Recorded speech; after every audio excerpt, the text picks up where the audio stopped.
kuha mo na ng preference. Diretso dito. And buwitan mo.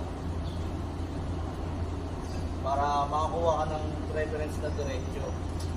Itong 45 saddle, kumuha ka ng 70 cm. Ito yung magiging susundan mo para sa butas nito.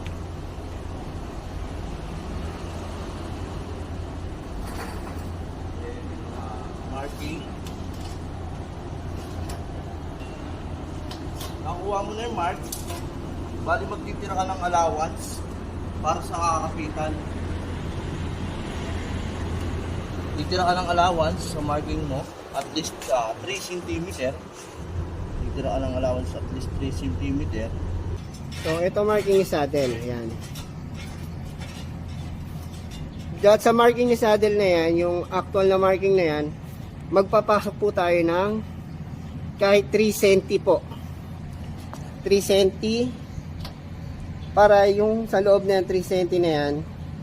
Yan po, magmamarking ulit tayo dyan ng 3 cm.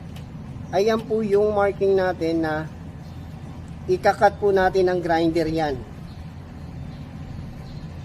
Bakit po mahalaga? Kasi yan mag-iwan tayo ng 3 cm o 5. Ayan po kasi yung pagkakapitan niya.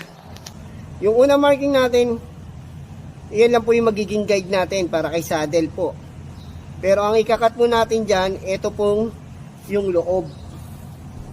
Ito pong loob na panibago natin marking. Yan po talagang kakat natin.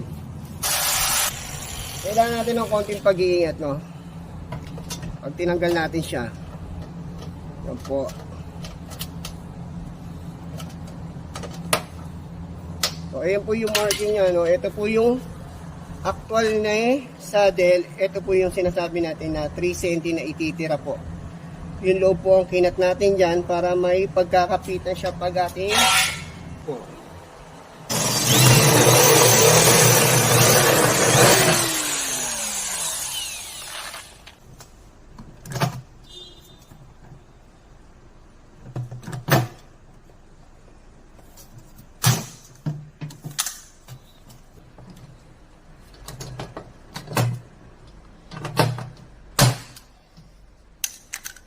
Nalagyan mo na po natin lahat siya ng blind rivet. Nilibit na po natin siya. So, importante pa rin po natin lagyan siya ng ducting tape.